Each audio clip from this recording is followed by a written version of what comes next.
anything you're worried about, or if you got a contract, go straight to the special conditions. This is the area, the grey area, where they're going to try bend reality. G'day and welcome to the Making It with Miles podcast. We're back for another episode of The Shed. On this podcast, we discuss all things from building, construction, renovations, the real estate industry through the lens of a building inspector, and we do a little bit of personal development every now and then. If you like this episode, please like, subscribe, share, follow, all those good things. That would be much appreciated. On this episode, we will be discussing all things to do with major building contracts. We're going to be talking about when a contract is required, when building insurance is required, when you need to engage a builder. We're going to talk about the obligations that come under the contract. We're going to go through the contract step by step and pull out all the bits and pieces that I see as of importance and something that you really need to understand and know, just to help give a bit more detail as to what you're actually signing up for. And then we'll also go through a completed contract, and we'll go through the details and see how it's broken up, what's included in the contract, all the appendixes and all those types of things. So you can better understand what you're up for, things to be aware of, and just some tips and tricks to just get a better understanding. So what we'll get straight into it. Right, so first things first, when do you need a major building contract? Now, this is going to be for any job over $10,000, which in this era is practically every job that there possibly is. So if you're engaging a single contractor to do one specific task, say it's tiling, and it's over $10,000, there's no major domestic contract needed. But if you've got a project happening, say it's a little renovation or an extension or even an alteration, say a bathroom renovation, and there's multiple trades and it's over $10,000, you're going to need a major domestic building contract put in place and executed by a registered building practitioner. Okay, it doesn't happen all the time. I can assure you that, but this is what is required and what is recommended to be proceeded with. Now, that being said, there's also domestic builders insurance. So domestic builders warranty insurance, that's the big pool of money that everyone from Porter Davis is sucking up at the moment. Now, that needs to be implemented for any job that is over $16,000. So the builder's warranty insurance can sort of cover cover those costs if the builder goes insolvent, dies, or just goes missing. Okay. Now, we're not going to go into too much detail with the DBI insurance, anything like that. We're just going to talk about the contracts at the moment. Now, one thing that I highly recommend you be aware of is that the contract that you're signing up to, it's just a standard industry contract. So a HIA stamped or maybe it's a master builder's stamped contract. It's not some piece of paper written up on a Word document from the builder that states X, Y, and Z. Okay, it's got to be very clear with all the terms of what you need to be signing up for. Now, what we're going to do here, we're going to go through an actual contract. This one here is a master builder's contract. It's a home improvement contract. So you've got like new home construction, home improvement. Home improvement are things like, well, this job in particular was a complete renovation and extension of a home. So it's pretty detailed, as much as a new home is as well. So we'll go through all this, all the obligations that you come across during that process. Just talk about them, flush them out, just so you're made aware of them. Okay, so this is the front page of what you would get if you did a home improvement contract. It's a master builders one. It's like an e-contract. These are fucking awesome.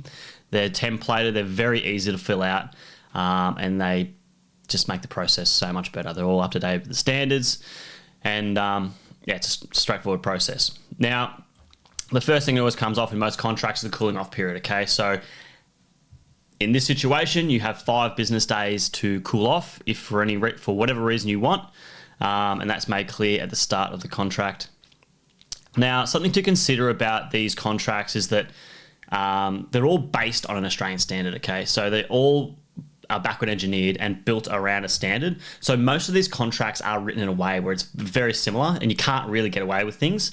There are a couple of areas within the contract that you can or can be modified or manipulated in a way to get builders around issues, which we'll go through further through the contract. So as always, we've got our definitions and everything related to the appropriate wording and what that looks like within the contract, which is very consistent with most contracts.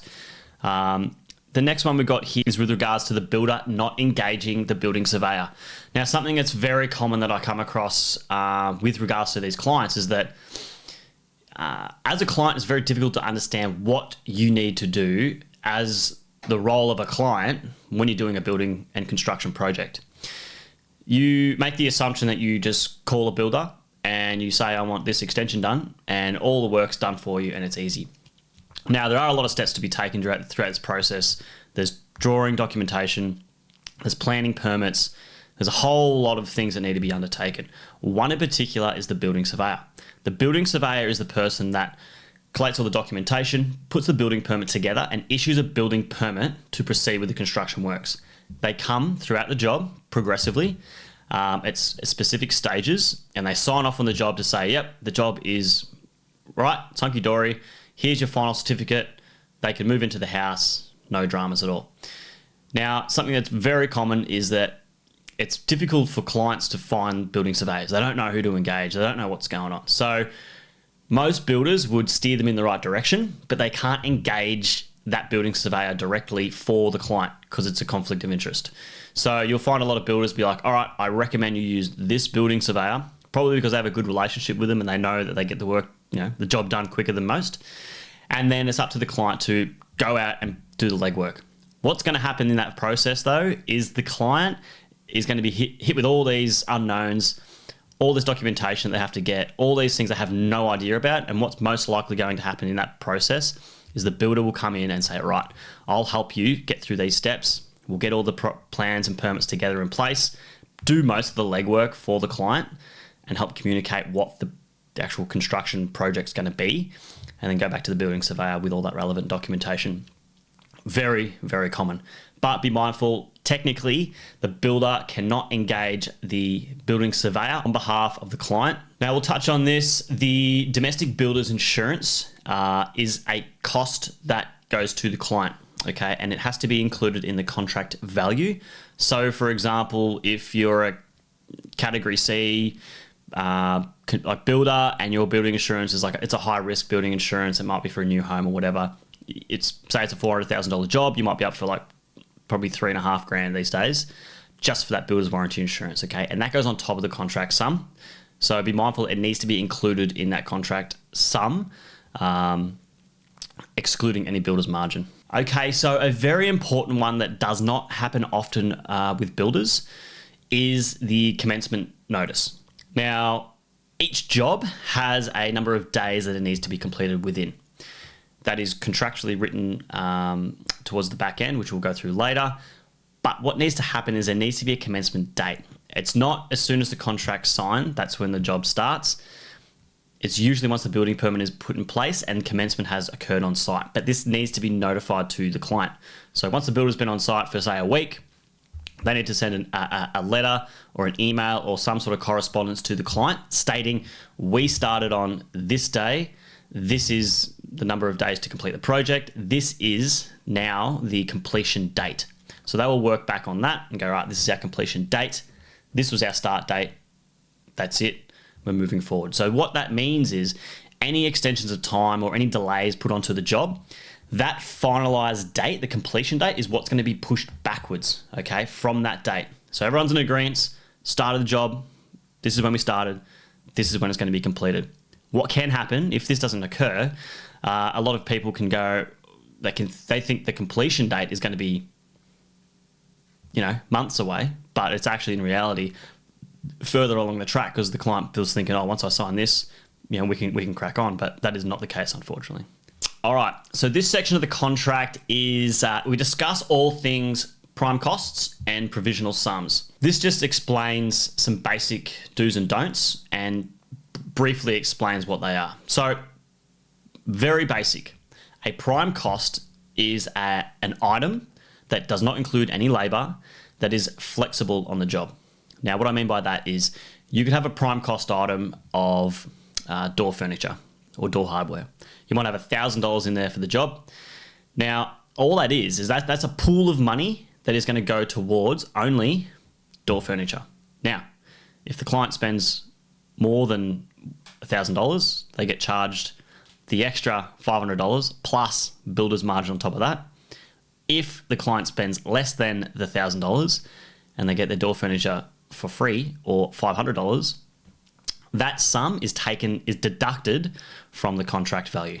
Okay, that's how that process works. Now, the other one is a provisional sum. So a provisional sum is similar, but it includes a labor component.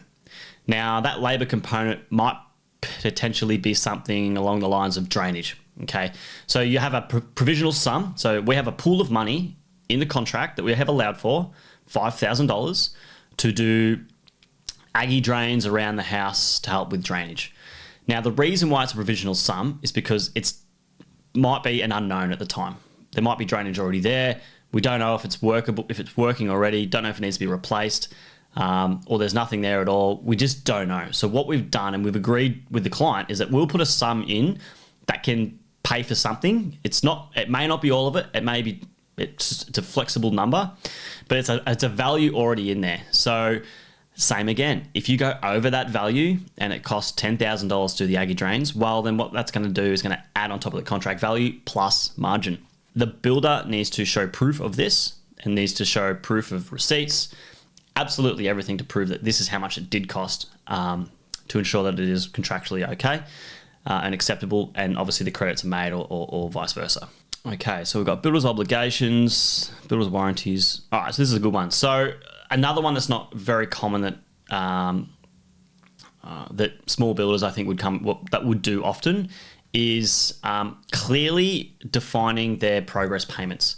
Now, contractually, what the builder is required to do is they need to put in writing the progress payment, which method it's from, what stage it is. On top of that, they also need to include a variations schedule. So any variations that have occurred throughout the project up to that stage, because at that stage, anything done prior that is a variation and is completed will then fall into that invoice for that progress payment. Okay, so they add up the stage payment, maybe it's frame stage, and they've got a couple of variations. That is the total sum. After that, you also want to have a schedule of payments already made, and that will also include the variations that have been paid as well. It needs to be very clear what's been paid, what hasn't been paid, so everyone's on the same page. The biggest thing that's going to destroy construction projects is not meeting expectations. So if you can keep that communication channel very open, well, it's going to make your life so much easier with the builder, and even as a builder for the client. Like, having that clear communication is the best thing you can possibly have. As we come down a bit further, now this is a good one. Builder to keep the land in neat and tidy condition. I drive around so many construction projects and they are absolute trash. They are an embarrassment and safety risk. It's ridiculous. So as per in this standard contract from the Master Builders Association, the builder will take reasonable steps to keep the existing building and the land where the works are being carried out in a reasonably neat and tidy condition during the carrying out of the works. So if you're cracking the sads about your builder leaving shit everywhere, well, one, it's a safety issue. Two, it's in the contract to keep it tidy so they can be respectful of, the ones that own the land. So we've got the owner's obligations. Now, one thing people may not understand or know, or may think it's a bit of an overreach, but the builder actually has the right to request proof of capacity to pay. Now, in most situations, most projects are bank funded. So pretty much once the bank approves it, you can say from a builder's perspective that they can have the capacity to fund it. If not, and it's cash funded, well, it's not an overreach for the builder to ask for proof that that money is going to be available for the construction projects, so they know they can be paid out.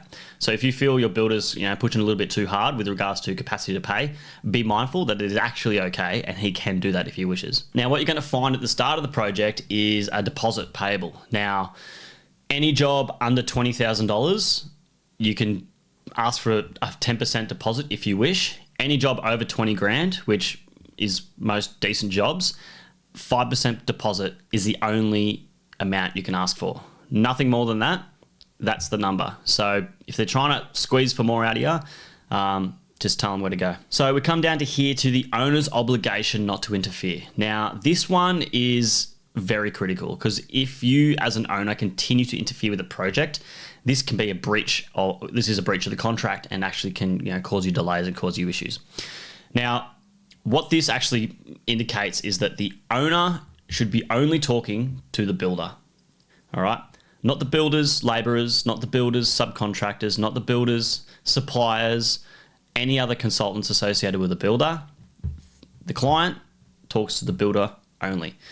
The reason for this, and it's very common because it does happen a fair bit, is you lose the track of communication. Let's say you're doing a $1 million renovation project and there's just a lot of variable in the house. You know, it's not a brand new build. There's just new things getting done here and changed here. And the client keeps walking through and says, oh, I want to do this, I want to do that. And they're not going through the correct channels.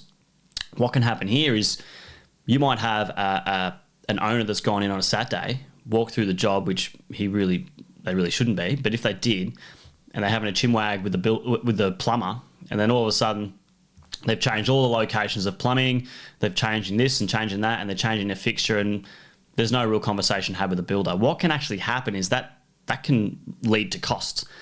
And the client may not understand that there's going to be a cost due to those changes.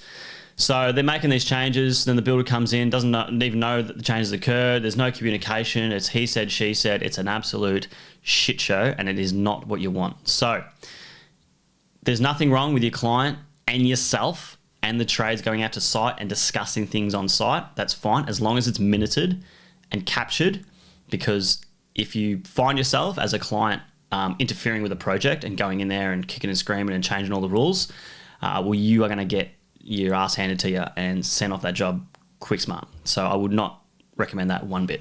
Okay, now for the good stuff, we've got the variations by the owner. Now, all builders hate variations. If a builder says they like variations, they are full of shit, or they have no money in the job and they're trying to squeeze something out of you. But in most circumstances, we don't like them. They're time consuming and it involves paperwork, and we just want to build stuff. That's who we are. Now, variations by the owner. So the builder is not obliged to perform the variations if they don't want to. So you can request a variation in writing.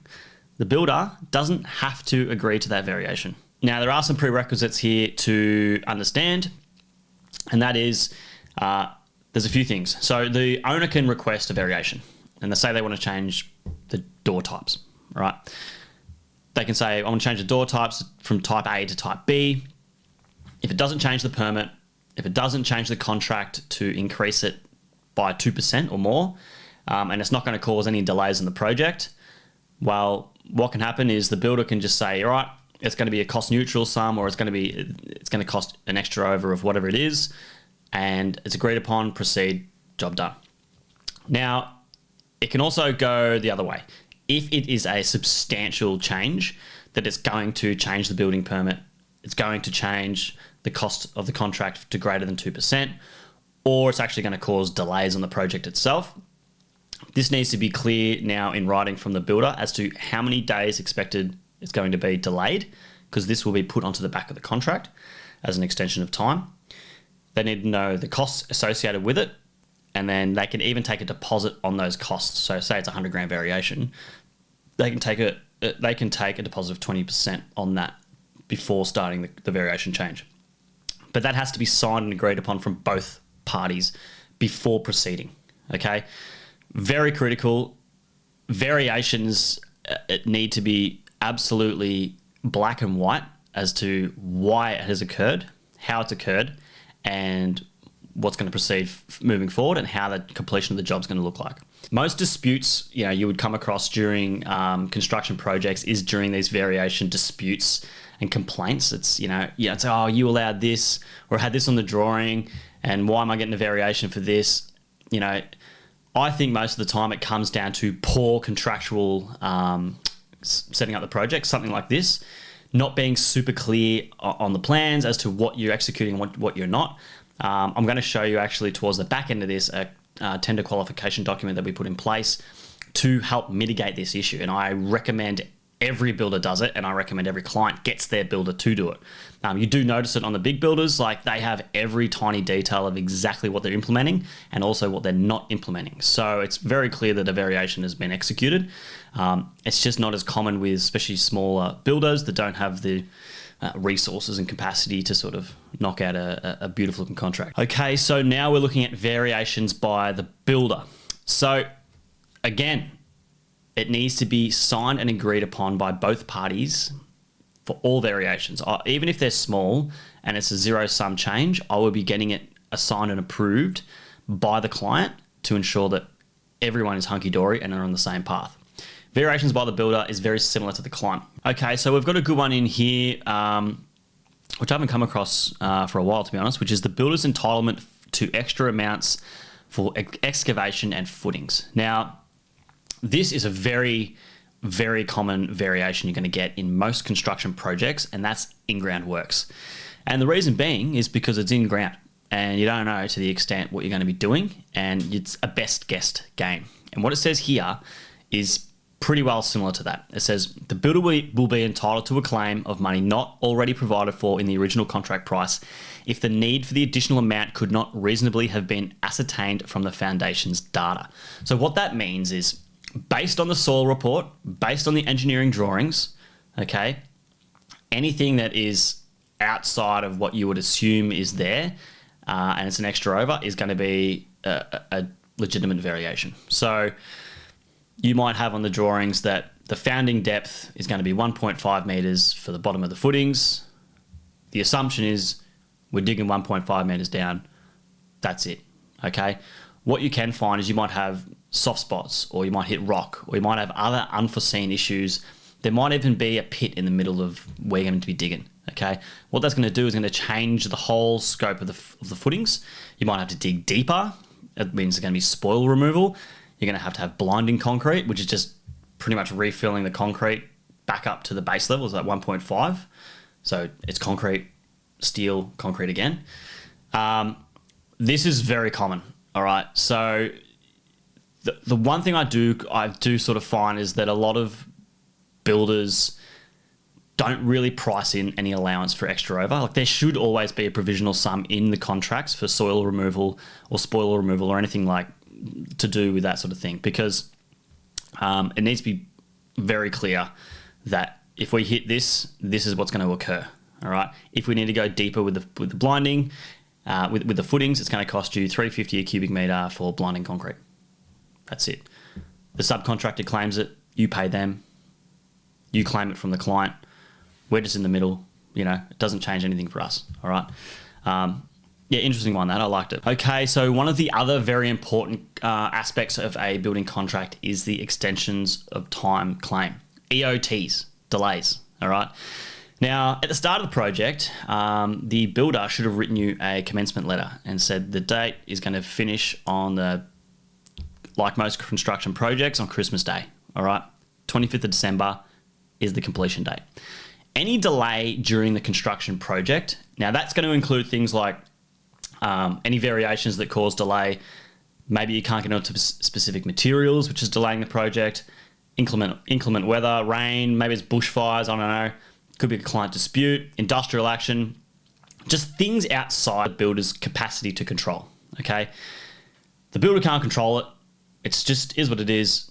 So there's a legitimate claim to be put forward. Now, the thing that needs to happen, though, is you need to apply for that claim. You need to claim the days.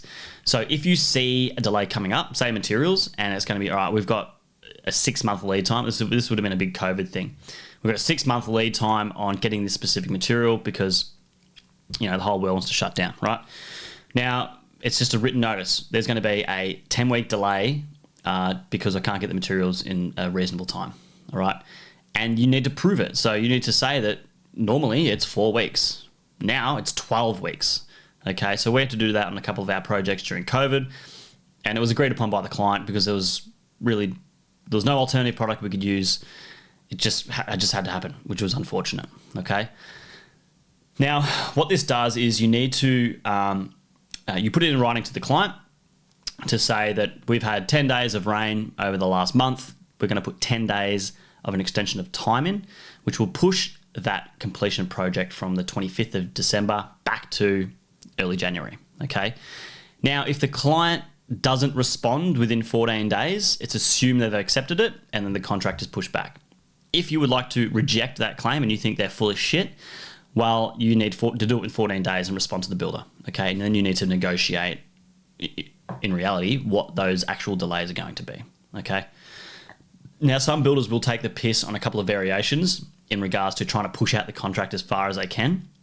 So there might be some job they might put 2 weeks delay to do some small scope. I think you can push back on that and say it is definitely unfair and unreasonable. And yeah, the idea about a contract is that it's fair and reasonable, and it's written in here that it has to be fair and reasonable amount of delays.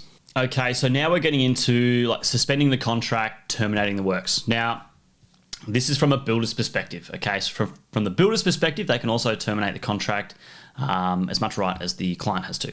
Okay, things to consider from a builder's perspective is that if the client cannot pay for the job, they could terminate the job. Late payments on the job, they can suspend the project until the payment's made, and then they can continue the project. That suspension will be an extension of time and all those sorts of things. Failure to provide information for the job, PC/PS items. Now, this is a very common thing that happens very often, and that is delays with the construction project because the client can't make a decision as to what they're going to do. They've been handheld the whole process, and there's only a couple of items they need to get an answer on. And as a builder, you just want to get the job done. You need the answer. You don't care how the building looks because everybody's tastes are different. So you can't make that determination or that judgment call for them. So you send off an email, tell me what door you want. You can even give them some samples to work with. If they don't get back to you within a certain period of time, this interferes the job, slows it down. Okay, so you can suspend the job based on this until they answer X, Y, and Z. Then I will continue the job. All right, and then you can put delays in as well. It's not very common that you're going to get that far into the project and suspend it, but that pressure of actually putting it back onto the client to do all the hard yards and actually get some answers of what they want is so critical. It is, I would say, one of the most critical parts of construction. Building is easy. Making a decision is the hardest part. Another one is they take possession without prior written consent prior to the final payment. So if the client just comes and rolls in and takes ownership of the house, well, it's going to suspend the contract there. They can hinder carrying out the works. Now, the owner has 14 days to respond to the termination notice. Okay, so they might be no payment, whatever it is, but as long as that's sort of the first step in trying to bring everyone together and continue this project, continue the contract, resolve any issues, and then move forward. Now, one of the most important aspects of the contract is the completion of the contract. So what is happening at the back end of the construction project? Now, you build the job, you get all the way to the end. The builder needs to provide you with a written notice to say that the job is complete and it's time for a final inspection. Okay, so you'll get a written notice to say, job's done. We reckon it's done. We're happy with it. We want you to come through the job, do a final inspection. If there's any defects or anything associated with the job, or if you think the job isn't complete, that is noted down during that process and is actioned accordingly. Now, if the client doesn't or can't make it or doesn't make it to that final inspection, it is assumed that they are happy with the project is complete, they make their final payment.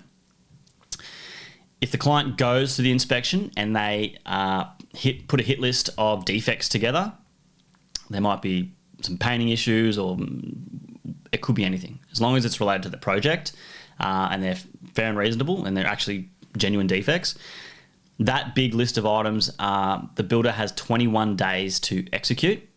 Once those items are completed, then the client will make their final payment. There's no final payment and then the builder's going to come and fix all the shit. They fix everything, then you pay them. The number one thing I always tell mates getting houses built or projects or whatever, if you're getting to the end of the job and you are not happy or if something's not right, do not pay until your expectations are met or they've rectified any issues that are present. Reason being is if you make that final payment, they are making the assumption that that job is complete and they've accepted all defects associated with the project, and it's hard to get money back that you've already paid. Okay, so be very mindful of that. You can get bad actors or bad clients that just take the piss and hold the money and are assholes about it with good builders. But then you can also get shitty builders that have good clients who they're trying to, throw the wool over the eyes and just, drag them through a property that's barely complete.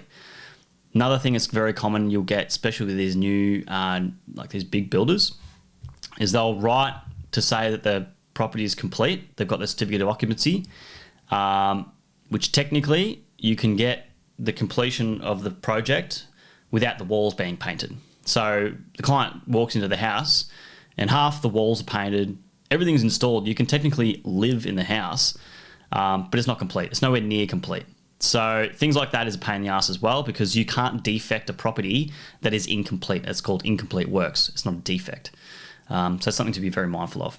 Okay, so now we're getting to liquidated damages. LDs is a sum of money agreed upon within the contract that is paid weekly to the client if the builder goes over the contract period. So if we're talking about that example, when we get to Christmas Day on the 25th, and there's been no delays and the builder's still on site, still chipping away and trying to finish that project, they will be liable for whatever agreed amount it is within the contract, which we'll go through later on, per week as liquidated damages. That is to cover the client for any rents or any sort of charges that's going to cost them for not getting into that home when the builder said they would. And the next one as well is the defects liability period. Again, this is a period of time that is agreed upon between the client and the builder, where the client can write up a list of defects and bits and pieces that they've come across during this period of time, and the builder is obliged to rectify them if they are legitimate defects. If the owners come and damage the wall when they moved in, that's not the builder's defect. Okay, it might be things like doors sticking or doors not working or a tap's a bit loose. Just odds and sods like that, okay? Okay, as we scroll down a bit further in the contract, we've got the owner's rights to terminate the contract. Now, this is very similar to the builder's perspective, vice versa. The main things that would come up in this process would be the builder just unreasonably suspends the works. They're just pushing back on useless shit and they're making up all these reasons not to do the job. Is a fair enough reason to exit the contract. The other one is unable or unwilling to complete the work. So maybe they've gone to liquidation. That's an obvious one. Maybe they just don't have the capacity and they're struggling to do it. And is in substantial breach of the contract. So there's obviously lots of things in the contract that they can be in breach of if you accumulate that accordingly. The next step you would have to do is you present that to the builder in writing, okay? And it needs to be with a registered post as well, all right? So it's registered post in writing to the builder, notifying them of the breaches that have undertaken or breach has been undertaken and that they wish to terminate the contract. The builder has 14 days to respond. Either rectify any of the breaches that they've been put in place, clear up the mess, whatever that may be, work with the client, vice versa, so they can get through this process and finish the construction job. Now, there's also some other reasons to terminate the contract. Things like the contract price exceeding 15% increase, which is ridiculous. Not completing the job within 1.5 times the period it was to have be completed, and there's no valid reasoning. So if it's taking 1.5 times longer to do the project and there's no excuse, there's been no delays put forth, sack him is absolutely useless.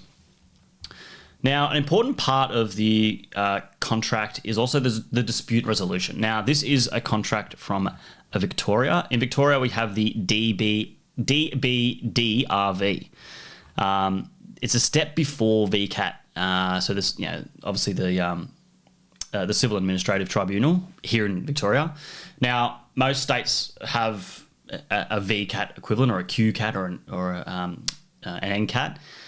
Before that, most states have a dispute resolution process for the construction industry. Okay, so wherever you are locally, you just need to look for that. Here in Victoria, it's the DBDRV. It's an online process. You just start the process. If it escalates from that, then it goes to VCAT and it just continues up the chain. Okay. So as we come through the contract, this is where we're getting to the section of the contract now, which is specific for this job. Everything prior to that is just standard terms and conditions, which is very common. And there's no real change you can have with them or whatsoever. Here moving forward, these are the specific details of the contract, of this specific contract. And we're just going to discuss a couple of things about these individual sections, things that I use it for, things that the client need to be aware of, right? So the first section up here is section B. This is the special conditions. Now, if you're a client and you're worried about your builder doing some dodgy shit, they're going to do it in the special conditions. They're going to have ridiculous clauses in there that, I don't know, I've read some before that say you have a private building inspector that is coming out to site to check on the workmanship of that builder. I've seen it in here that any defect that's come up by that building inspector is to be at the cost of the client. Dumb shit like that. This here I've got special conditions 1 is a detailed qualification document supersedes the contract drawings. This document is a clear outline of the scope entered into and the items included and excluded from construction. So what I've said here in this special conditions is that there is a document, which is in the appendix, which we'll go through, that supersedes all the other documentation. If it says it's in this document, that's what goes. If on the drawing there's something else, it's what this document is. This is what supersedes it. Okay, so there is a hierarchy of documentation that you need to be aware of.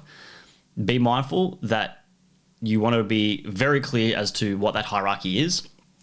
Usually it's the such things as the architectural drawings, engineering drawings, and so on and so forth. It goes through the ranks.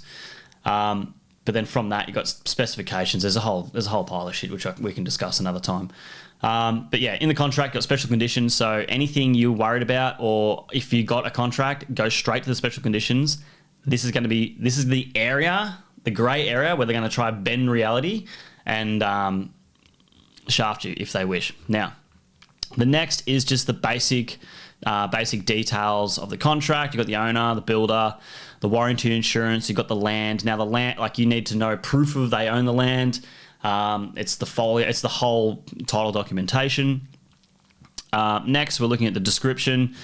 So this one in particular is just extension to the front living area, including the complete renovation of the all internal areas. So pretty much we had a house on stumps.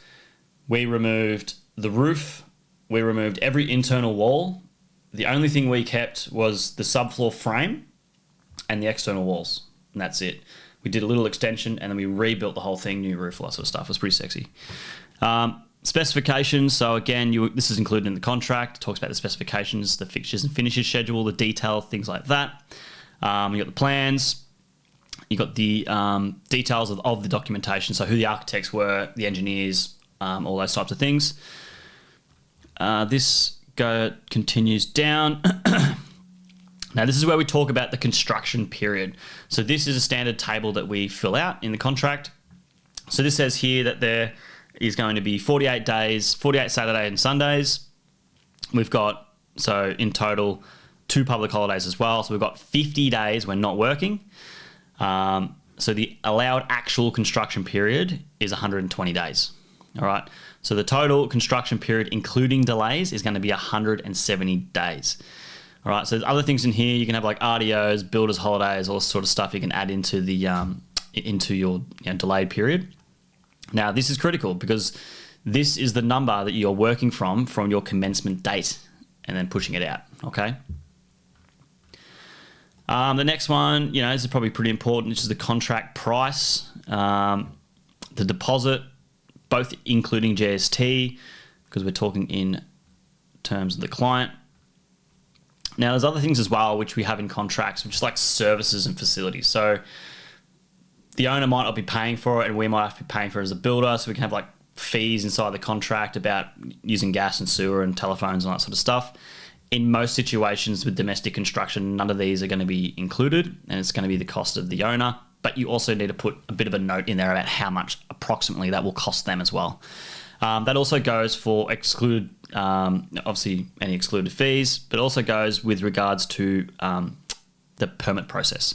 So who's paying for the building permit, who's paying for the planning permit, an approximate cost of what that's going to be.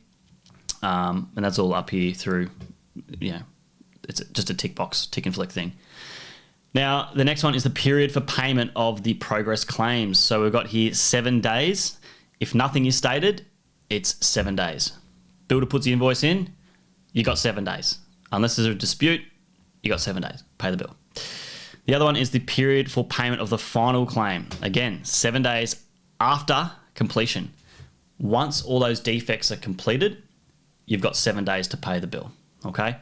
It's not when you got the final certificate or certificate of occupancy or anything like that. It's not when you can live in it. It's once all the defects are finished, then you got 7 days to pay the invoice. Defects liability period, I've got 60 days in here. That's for, so 2 months of any bits and pieces that come up. If nothing stated, no period. That's ridiculous. I think it should, you could put something in there. Annual interest rate applicable. I think I just threw 5%. It's for late payments. It's just a number that's got to be put in there. Public liability, 10 million, common. Rate of LDs, $250 a week, and then vice versa. So if there's delays from the owner's perspective, the builder can claim for LDs as well. $250 a week. It's going to get you nothing. Fixtures and fittings not included in the contract price, but shown on the plans and or specifications. So you might have some things that are in the documentation, but they haven't been included in the price. So you need to exclude all those items. Now, this is where that detailed tender qualification document, which I've superseded here, works an absolute treat. It's because you can go much clearer. Here, it's just messy with this whole process trying to add it and take it out. Materials to be supplied by or items of work to be carried out by the owner. So in this situation, we had 3 items. We had the painting scope, we had the floating timber floor scope, and we had the carpet scope. So as the builder, there was no costs or anything associated with the painting scope, any of these items. It was all on the client to implement an action. We've also got secondhand materials to be supplied by the builder. There might be something you might come across. Here we've got our prime cost allowances. Now, as we discussed before, we spoke about what those could be. Here we've got door furniture. We've got $600 for that. Tile supply, so just the supply of the tiles. We've got plumbing fixtures, freestanding bath. Okay, so these are values put in place for... there was a brief scope of what those fixtures would look like, but it wasn't really locked in yet. So we just put a sum in here.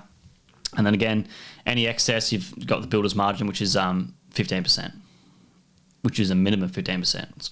It's high for some builders. Provisional sums, again, it's the same idea, but it's got a labour component, all right? Here they have an example of landscaping, trees times 10, and the allowance, all right? So again, this could be drainage, it could be anything like that. We had nothing on this project. The interesting section is the progress payment table. Now, with a major construction project, you have 2 methods. You have method A and method B. Method A is you can choose one of the following. It's more or less stage payments, okay? So you'll have your deposit, your base, frame, lockup, final, or lockup, fix, final, okay? So as you can see here, there's specific contract percentages put in place against these stages, which is you can't mess with, all right? The deposit's always going to be 5%, and then you add in everything else associated with it. So for example, the main one is this last one, all right? So you got the contract to build through all stages. You'd have your deposit, your base stage, 10%, frame stage, 15%, lockup stage, 35%, fixing stage, 25%, and then your final payment, which is upon completion, all right? That all totals 100%. You can't mess with these ones. 5% at the top and whatever is at the bottom to complete it. That's it. Now, what you're going to find, and I think most builders would be doing this, is going to use method B, which is the progress payments, okay? So we use progress payments here, and the reason why we use progress payments is there wasn't any clear... we couldn't have done it in this situation back here, okay? We can't do the base stage because we were doing demo and there was a structure already there, all right? If the base stage was the 3 stumps we had to do for the extension, we're going to get, $40,000 for the first stage, and it's going to take us 2 days. So we have to break it up where it's more methodical, okay? With a new build, super easy. No drama at all. You just proceed with this, that's it, okay? Method B, so what we had here, we had deposit. So upon signing the contract, there was a 5% deposit. We had progress payment 1, which was the completion of the demo. Payment 2 was the frame inspection. Payment 3 was completion of plaster. And then the final payment was upon final inspection. Okay, so we just broke it up to to break up the job in a way that we can just have, you can have as many stages you want, as long as it's clearly defined at what point that triggers that payment. That's all you got to do. And it was very clear what we did here, okay? I think in this project in particular, it was bank funded, so we actually had to change this back to method A, and it just fucked up my cash flow. But anyway, that's fine. Obviously, there's a total cost. Everyone agrees upon it. Sign it. Happy days. Now, to be mindful that the method B isn't common, so they actually have added in here to go against the Building and Construction Act, as that everyone needs to agree that these progress payments are fair and reasonable, and the reason why they're put in place is you can't actually do those stage payments. Okay, so everyone signs this to ensure that's all adequate. As well as that, in the contract, you also have to give the client the domestic building contracts checklist. So they go through this checklist, which I might do on another episode. And then what we find after this is all the documentation associated with the contract. So what we're looking at here is the soil report for the project. Now that gives all the details of what's included in the contract and how the build is to proceed.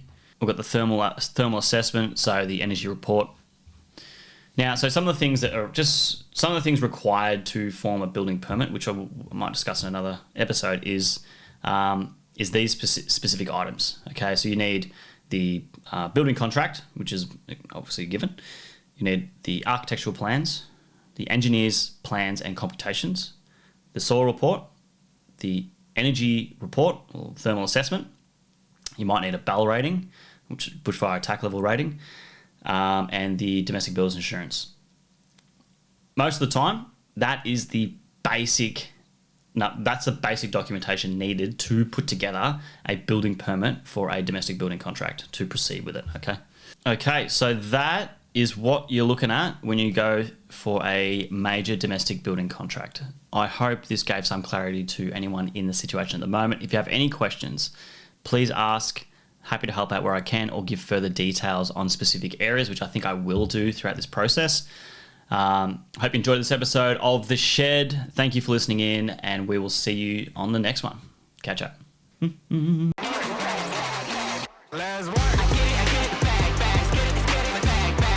There's no final payment and then the builder's going to come and fix all the shit. They fix everything, then you pay them. If you as an owner continue to interfere with the project, this can be a breach, or this is a breach of the contract and actually can cause you delays and cause you issues. If you're getting to the end of the job and you are not happy or if something's not right, do not pay until you have your expectations are met or they've rectified any issues that are present. I drive around so many construction projects and they are absolute trash. They are an embarrassment and safety risk to help mitigate this issue. And I recommend every builder does it, and I recommend every client gets their builder to do it. All builders hate variations. If a builder says they like variations, they are full of shit or